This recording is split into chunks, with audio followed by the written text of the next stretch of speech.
అందరికీ నమస్తే, welcome back to rainbow home cooking. ఈరోజు చూపించబోయే summer special recipe and tasty recipe కూడా లిచ్చీ ఫ్రూట్ జ్యూస్. చాలా ఈజీగా ఎలా తయారు చేసుకోవాలో చేసి చూపిస్తాను. టేస్ట్ అయితే చాలా బాగుంటుంది, ఇంకా చాలా సింపుల్గా తయారు చేసుకోవచ్చు. ఈ జ్యూస్ని ఎలా తయారు చేసుకోవాలో చేసి చూపిస్తాను.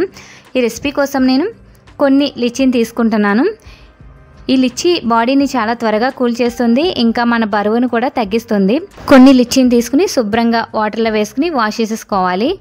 శుభ్రంగా కడిగి పెట్టుకున్న తర్వాత పీల్ తీసేసుకోవాలి. పీల్ తీసుకుని చాక్తో కట్ చేసుకుని ఒక బౌల్లో వేసుకోవాలి. ఈ లిచీ ఫ్రూట్ బాడీని చాలా త్వరగా కూల్ చేస్తుంది. లోపల ఉన్న సీడ్స్ని తీసేసుకోవాలి. పైన ఈ విధంగా పీల్ అంతా తీసేసుకుని ఇలా కట్ చేసుకుని లోపల ఉన్న సీడ్ని తీసేసుకోవాలి. వీటిని ఒక బౌల్లో వేసుకోవాలి. ఈ లిచీ ఫ్రూట్ తీసుకోవడం వల్ల బాడీ కూడా చాలా త్వరగా వెయిట్ లాస్ అవుతుందండి.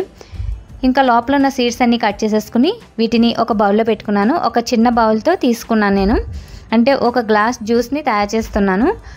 వీటిని ఇప్పుడు జ్యూసర్లో వేసేసుకోవాలి. తర్వాత 2 టేబుల్ స్పూన్ల పంచదారని యాడ్ చేసుకోవాలి.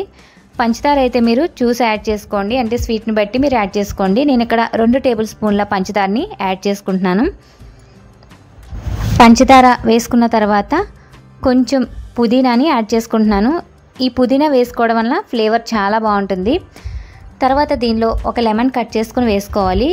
చిన్న సైజ్ లెమన్ ఒకటి సరిపోతుంది, అంటే నేను ఇక్కడ ఒక గ్లాస్ జ్యూస్ మాత్రమే చేస్తున్నాను కాబట్టి చిన్న కప్తో తీసుకున్నాను. ఒక చిన్న సైజ్ లెమన్ వేసుకుంటే సరిపోతుంది. తర్వాత చల్లటి వాటర్ని యాడ్ చేసుకోవాలి, అంటే ఫ్రిడ్జ్లో పెట్టిన వాటర్ని యాడ్ చేసుకున్నాను, లేదా ఐస్ క్యూబ్స్ కానీ వేసుకుని హై స్పీడ్ మీద 2-3 నిమిషాలు బ్లెండ్ చేసుకోవాలి. తర్వాత ఈ విధంగా ఫిల్టర్ చేసేసుకోవాలి. ఈ విధంగా జ్యూస్ని ఫిల్టర్ చేసుకున్న తర్వాత గ్లాస్లోకి తీసుకుంటున్నాను. లిచీ ఫ్రూట్ జ్యూస్ చాలా సింపుల్గా రెడీ అయిపోయింది. టేస్ట్ అయితే చాలా బాగుంటుంది, ఇంకా బాడీని కూడా చాలా త్వరగా కూల్ చేస్తుంది. మీరు కూడా ఒకసారి ఇలా లిచీ ఫ్రూట్ జ్యూస్ని ట్రై చేయండి. Thanks for watching.